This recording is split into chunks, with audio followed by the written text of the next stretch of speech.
Terrific Tuesday. How are we doing, everybody? Stone Cold Stoner Edition, because the Raiders need something to put a foot up their ass. It's Sammy the Man McIntyre with Moving the Chains podcast. Hope we're rocking, hope we're rolling today. I gotta rock out the vest after that gross and absolutely despicable product I saw last night on Monday Night Football. That was absolutely embarrassing. Good God, it was terrible. I don't even know where to start with this Raider team. It was bad last night. I thought, well, they got the strip sack. They got down there, and I was like, okay, we got some life. There's some momentum. All right, we're at home. Raider Nation's there. We got Tom Brady in the box with his crispy bomber on. And I'm like, all right, we're going to beat the Choke Boys. Woo! Oh, it was 3-0. And then it was 10-6. And I thought, we could have a chance. Let's do this. Nope. Not any chance in hell last night. And I don't even know where to start with this team. Because I was fired up today. You know, I've been reading Raider reports and everything else in between. Reading about, what do we do? What do we do? This is embarrassing. I mean, this is low.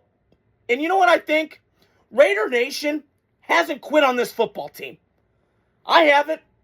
You haven't. Anybody that's a Raider fan that I know, they don't quit on the Raiders.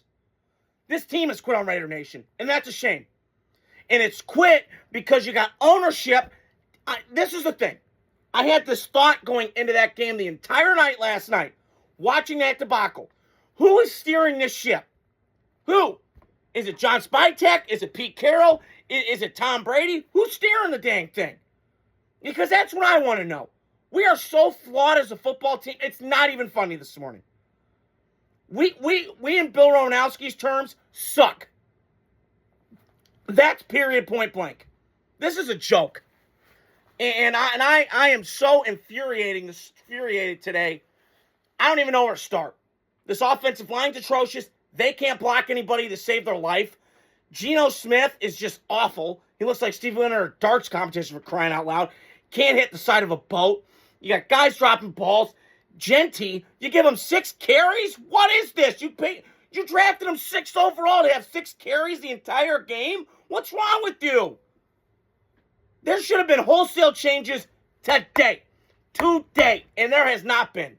And they're going to ride it out the rest of the year? Come on, man. You know, this falls back again on Mark Davis. Now, clearly he's not a football guy. I get all that.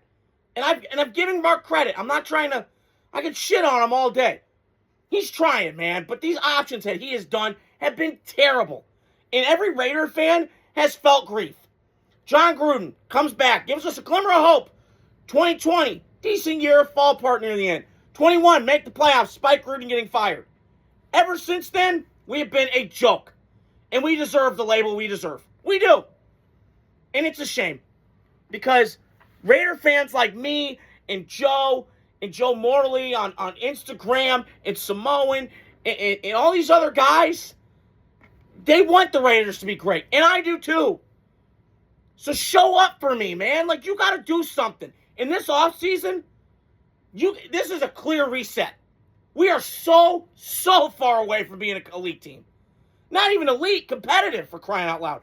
We're so far away, removed from it. And the faster you fire Chip Kelly, the faster you get rid of Geno Smith, and the faster you get rid of Chip Kelly, I'll be in a better mood. And again, people are going to tell me, well, Sammy, we're going back. I told my dad, we're never going to fire Pete Carroll. Then what? It's time. This didn't work. You tried. I've always heard it's better to try and fail than never try at all. But this is just embarrassing. I don't even know where to begin. This defense is inconsistent. This offense can't score with a lick. And we played the worst defense in football last night. Going into that game, you couldn't put up 20. 20 points. This is embarrassing. I'm ashamed this morning to be a Raider fan. Today. I had guys at the gym joking with me, saying, sign a contract to transfer to another team. And to be honest, at this point right now, I like watching New England play. I like watching Tampa play. I like watching other teams play because they obviously know what the heck they're doing in the front office. There's a synergy. And the Raiders, to me, have no synergy. There's only been 2 players in this organization worth a damn that have cared about, that have really appreciated, bleed, and sweat, and tears in the silver and black. And that's Derek Carr, and that's Max Crosby. Everybody else, mercenaries. Khalil Mack they didn't give him money, bye, out of here. Amari Cooper had to retire. This just falls on the organization. And I don't know what it's going to take. And I think, I heard this today, they need a hard reset. Start over. Rip this thing down to the studs, keep Brock Bowers and keep Max Crosby, and get rid of everybody else. Players and coaches in general. Until you do something different, we are living the breathing thing of insanity. Doing the same shit over and over and over, expecting something different. I'm over it right now. It's a gross product to watch.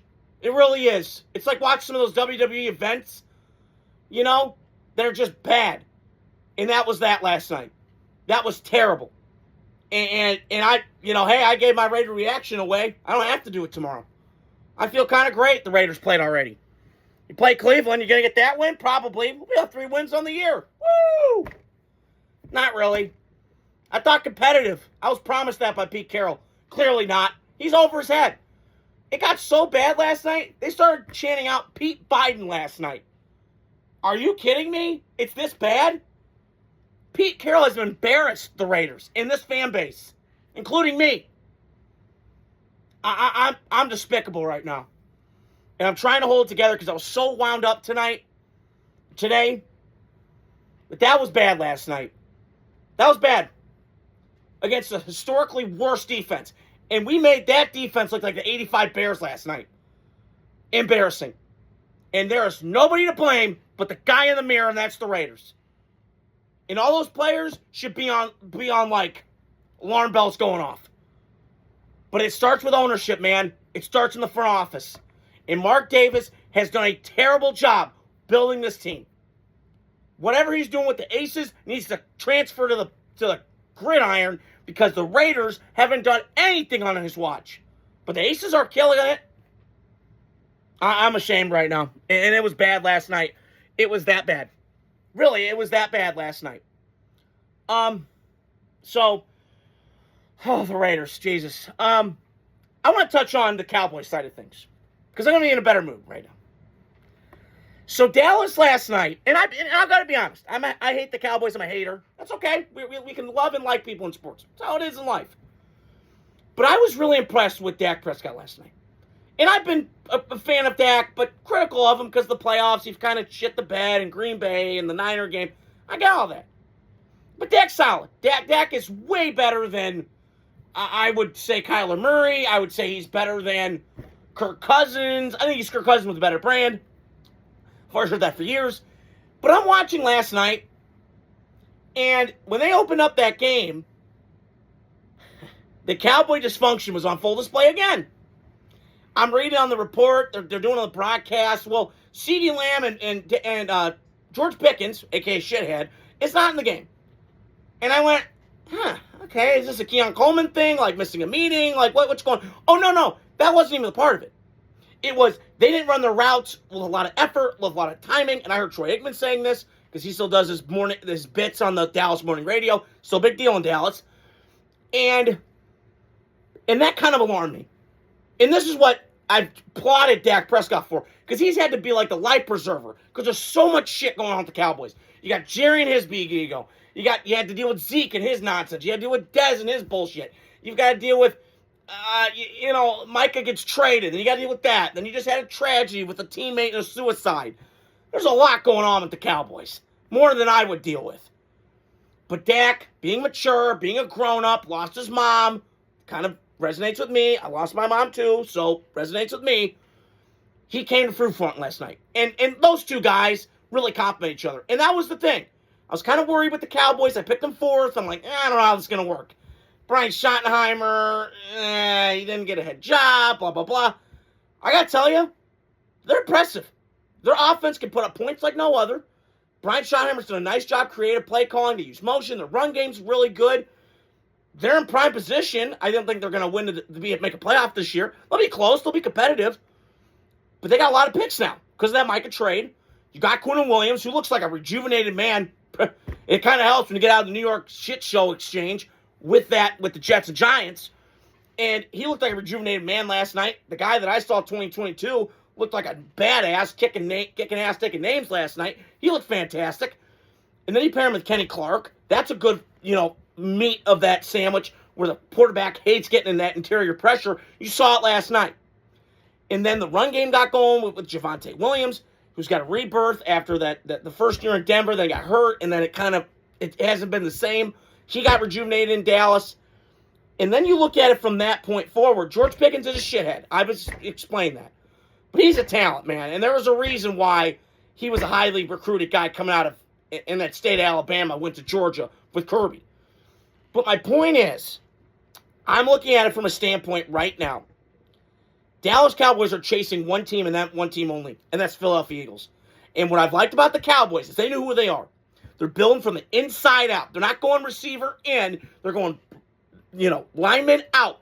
And that's what happened when Dak got in this league early. He had Zeke. He had the most dominant offensive line that I've seen in my lifetime in a long time.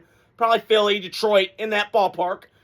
And then they got that piece for Dak on the outside to kind of complement it. And I'm watching it last night. It kind of reminds me of those early Dak years. I'm not saying they're not asking him to, throw only 15 passes, but it feels like I'm watching that last night on full display. CeeDee Lamb, he's great. There's nothing else. He's a blue chipper. And high floor guy. And then George Pickens can be a shitbird and can be a wild card. However, he's got enormous talent. We've never disputed that. We just judge the immaturity. So, I'm all for the Cowboys. Listen, they had a good win last night. Raiders just awful. That was a good win. But you got Philly right now. You got a short week. You got to play the Eagles in Dallas. So it's in your home turf. You got to show me you can play with the big boys. It's going to be, I think that's America's game of the week. I got the Raiders watching the Browns. We'll see how that game goes. I might turn off by halftime. Who knows? But I will be tuned into that on my 4-box going, and we will watch the Cowboys play the Eagles. So that was my 2 takeaways from that game. And a couple other things I want to touch on. 2 games I really wanted to hit on that I did not hit on yesterday. Seahawks-Rams. Rams 21, Seahawks 19. Despite Sam Darnold looking like Jet Sam Darnold, throwing 4 picks, seeing ghosts. He looked awful. But Seattle, to me, they're so damn gifted, it does not matter. Because this team, to me, reminds me of Mike Tyson early in his prime. Throwing haymakers, coming at you in waves. And you don't know where it's coming from. You're getting the right uppercut, left uppercut, up in the jaw, getting hit. You don't know. But I'll tell you one thing, and he's stunning people left and right. And I will say this right now, when I watch the Seattle Seahawks, they are physical, they are dominant, they're young, they're fast. This looks like the Legion of Boom days. I'm telling you. This defense, I got a man crush on it. I'm with Chris Sims on this. It is fantastic. They hit, they run, they cover. Their whole defense is nasty. They can throw waves at you with pass rush. The linebackers aren't bad. Ernest Jones is a good player. You have Witherspoon. You have that Nick Amawari guy. He's a beast from South Carolina. Heat-seeking missile. Probably their version of Cam Chancellor, but he can cover better. And all that. And then Sammy Darnold, he fits perfect. It's a weird fit because I'm like, I don't know. With Clint Kubiak, yeah. But you know what? It works. And listen, Sammy's going to have a clunker like that. Okay, I've seen Baker have it. I've seen Peyton Manning have it. I've seen guys have it. It happens. I'm not jumping the gun. It's one bad game for Sammy. Does he have a big game problem? I don't think he does. I think the Rams have played him 3 times. Twice in the regular season last year when he was with Minnesota, and then the playoff game, which he shit the bed, and then this time. So they figured out how to rattle Sammy, and they've gotten to him. They sped him up. It happens. Peyton Manning had this with the Patriots for years. So they finally broke through. It happens. So I'm not going to write the Seattle off. I buy more stock in Seattle. To me at this moment, not saying that it's like a big gap, but to me I still buy into Seattle and then moving forward. I think the Rams pivot to them. Noah Leasing's the biggest Rams fan I know. I give him a shout out. That was an ugly game. But the one difference to me in that game is the Rams are a cleaner football team than Seattle, no question about it. Seattle's very young. They're kind of getting there as a team. But I will say this with Matt Stafford. He's awesome. He's one of my favorite quarterbacks. I've said this before, to watch. He's Brett Favre of this generation. Now, he's getting in there in that point in his career where he's got to play clean football. He's not a guy to go off script. He's not. Now, early in his career, Matt Stafford could do a little bit of that. Now, strictly pocket, kind of like Brady, kind of like Manning. Doesn't want to get hit. I don't blame him. Okay? So, on that note, the Rams, everything about them is fantastic. You put these teams up, line them, play them 10 times, I'm sure they split it 5-5. Probably 7-3, who knows. But I'm watching this Rams thing.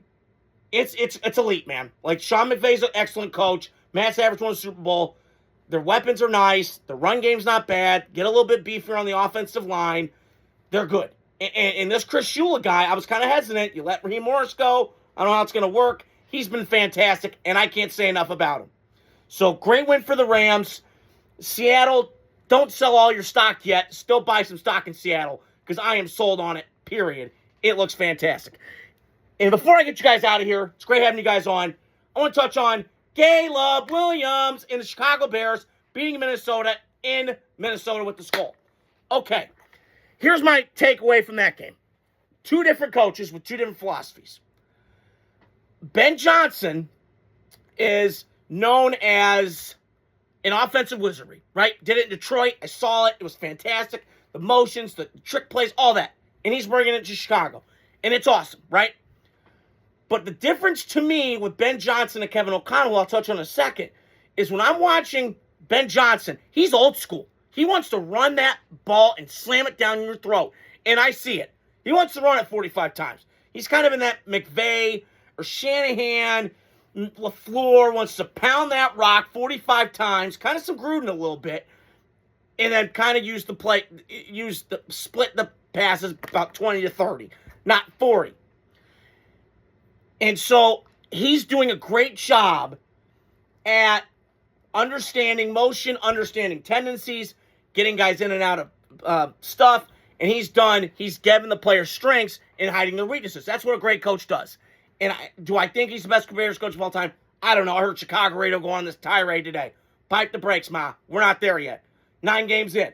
Now, I will admit, I like what the Bears have done. They're having a good year. Call me when you beat Detroit. Call me when you beat Green Bay. But Sam, when we beat Minnesota. Yeah, I'll get to them in a second. Doesn't look great right now. So if you beat Green Bay twice and you split with Detroit, I'll give you props and I'll give you credit. Until then, I'm still not sure. Okay? Caleb Williams, I will never buy into it. I can't. I just can't do it. This is a coach to me. That's working this magic. It's not anything with Caleb. And I appreciate the talent and all that, but I can't. Sorry, he's going to be Caleb Williams my whole life. Just how I see it. I mean, he's wearing a pink horseshoe earring for crying out loud. Come on. Are you a grown-up or are you a weirdo? Which one? The latter. So that was my take on the Bears. Very impressive win by the Bears. You went into a hard place to play in Minnesota. Very solid football team. Brian Flores, that defense was getting after Caleb all game. So I'm happy with the Bears. They're running the ball well, like Ben Johnson in Detroit. You're seeing that again kind of triculate itself into it. And then on the Minnesota side of things, something's off. And, sorry, I got to take this off for a second. I am sweating my ass off. So, I just had to do the Stone Cold Stunner because of the Raiders, and they needed a little kick in the ass. So, when I watch the Vikings, and I've been saying this for a long time with the Vikings, they're very similar to the Chargers in terms of organizationally, in terms of what they've been. Super Bowl, they get there, NFC Championship game, they hit that window. I feel the same. And I'm watching Sunday, and I thought about this the other day. Kevin O'Connell is more in the vein of Sean McVay and these throw-a-thon guys. Andy Reid. He wants to win the game that way and throw it 50 times and sling that pill. Do I blame him? No. When you got the weapons you have, with the decent offensive line, with the run game, yeah, I would too. But here's the problem. You have a guy right now that's struggling mightily with basic throws. he wants to run all these deep comebacks and all this stuff. He's not there yet. So he's shoving stuff down JJ's throat and saying, hey, I need you to be like this, like, genius master of my pass game. Well, your pass game, JJ's not there mentally to take that all on and put the Superman cape on. I'm going to run your offense. He's not there yet. And the crazy part is, they ran 5 yards of carry on Sunday against Chicago. And Kevin's just like, I'm out, bye. I'm banning it. See ya. I don't want anything to do with this run game. And that's going to bite him. And until he gets out of his own way, Kevin O'Connell, the Vikings are going to be stuck. And you kind of are stuck with JJ. Now, you having remorse. You should have kept Sammy. I don't know what you did. All I know is it doesn't look pretty right now. And for a team that won 14 games last year, there's expectations on this team. And hell, I said I thought they'd be good again. But I should have known. Vikings had quarterback issues going into this training camp, and it came to fruition on full display on Sunday. Because J.J. McCarthy take out the 2 quarters against the Bears, those 2 drives, it hasn't looked pretty. Now, he's got a live arm and he's coachable. That's fine. But right now, it just doesn't look right. It doesn't look pretty. He's airmailing balls left and right. I don't know what to make of it. It looks ugly. Like the back of a dog's ass. It does not look great right now. So, keep an eye on that with the Vikings. I do think their team is very good, very talented. But they got to go through the growing pains. And I think Kevin O'Connell's got to kind of change his approach a little bit for Minnesota to be successful down the road. I think it's a good coach. Just got to change some things. So, hope you guys are doing well. Terrific Tuesday. We're rocking. We're rolling. I got content coming out.